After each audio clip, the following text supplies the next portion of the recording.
এ মাসে ছিল রবীন্দ্রনাথ ঠাকুরের জন্মদিন, তাই জন্য আজকের গল্প রবি ঠাকুরের লেখা ইঁদুরের ভোজ।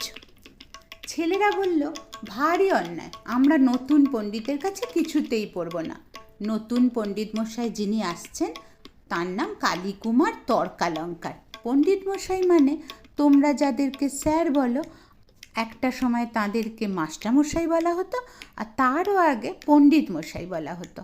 তো ছেলেরা এই নতুন পণ্ডিত মশাইয়ের কাছে কিছুতেই পড়বে না বলছে।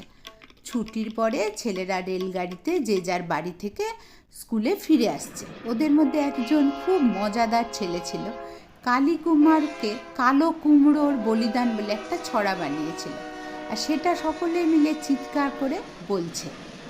এমন সময় আরখোলা স্টেশন থেকে, স্টেশনের নাম আরখোলা, গাড়িতে উঠলেন একজন বুড়ো ভদ্রলোক। সঙ্গে তার নানা মুখ বন্ধ করা, ন্যাকড়া দিয়ে বন্ধ করা কিছু হাঁড়ি, টিনের ট্রাঙ্ক, বিছানা, পুঁটলি এসব।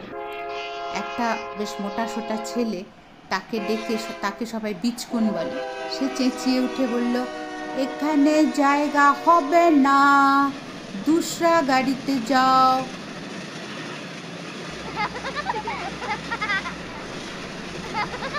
বুড়ো বললেন, বড় ভিড়, কোথাও জায়গা নেই, আমি এই কোনটুকুতে থাকবো, তোমাদের কোনো অসুবিধা হবে না বলে ওদের বেঞ্চি ছেড়ে দিয়ে একটু দূরে গিয়ে বসলেন।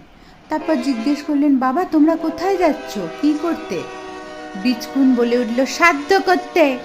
বুড়ো জিজ্ঞাসা করলেন, কার শ্রাদ্ধ?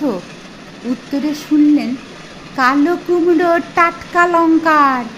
ছেলেগুলো সব হেসে চেঁচিয়ে উঠল, কালো কুমড়ো টাটকা লঙ্কা, দেখিয়ে দেব লবডঙ্কা। আসানসোলে গাড়ি এসে থামল। বুড়ো মানুষটি নেমে গেলেন।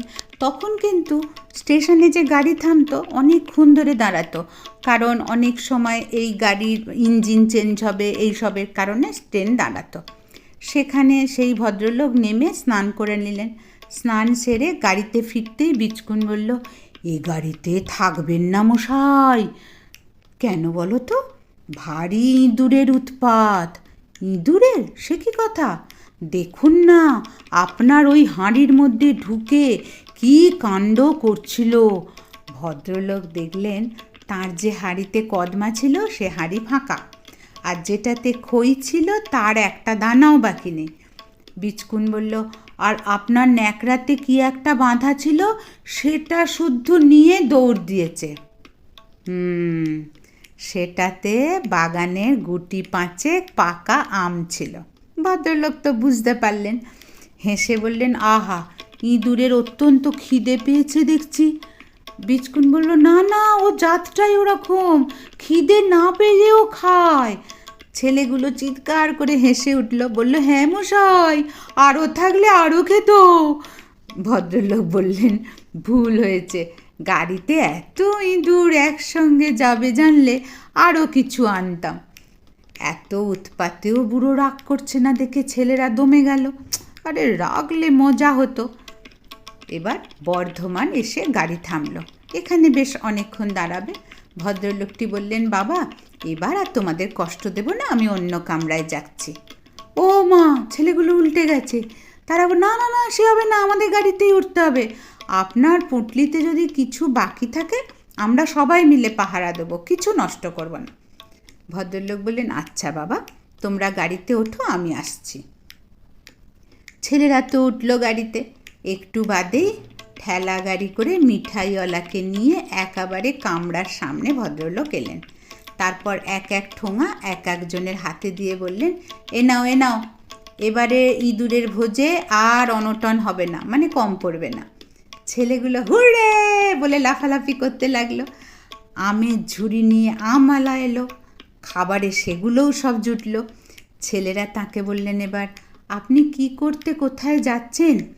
তিনি বললেন, আমি কাজ খুঁজতে চলেছি, যেখানে কাজ পাবো সেখানে নেমে পড়ব। ওরা জিজ্ঞাসা করলো, কি কাজ আপনি করেন? তিনি বললেন, আমি পণ্ডিত মশাই, সংস্কৃত পড়াই। ওরা সবাই হাততালি দিয়ে উঠল, খুব ভালো তো, আমাদের স্কুলে আসুন। তোমাদের কর্তারা আমাকে রাখবেন কেন? রাখতেই হবে, কালো কুমড়ো টাটকা লঙ্কাকে আমরা পাড়ায় ঢুকতেই দেব না। মুশকিলে ফেললে দেখছি, যদি সেক্রেটারি বাবু আমাকে পছন্দ না করেন। পছন্দ করতেই হবে, না করলে আমরা সবাই স্কুল ছেড়ে চলে যাব। আচ্ছা বাবা, তোমরা আমাকে তবে নিয়ে চলো। গাড়ি এসে পৌঁছলো স্টেশনে। সেখানে স্কুলের স্বয়ং সেক্রেটারি বাবু উপস্থিত।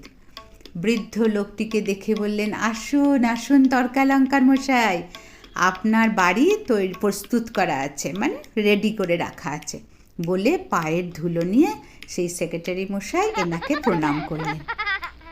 এ বাবা, ইনি সেই তর্কালঙ্কার যাকে নিয়ে এত কথা বলেছে ছেলেরা। গল্পটা কেমন লাগলো তোমাদের?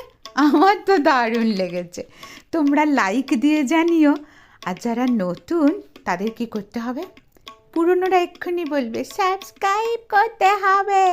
হ্যাঁ, সাবস্ক্রাইব করতে হবে খান্তবুড়ির চ্যানেলটাকে। তাহলে এরকম আরও ভালো ভালো আরও নতুন গল্প তোমরা শুনতে পাবে।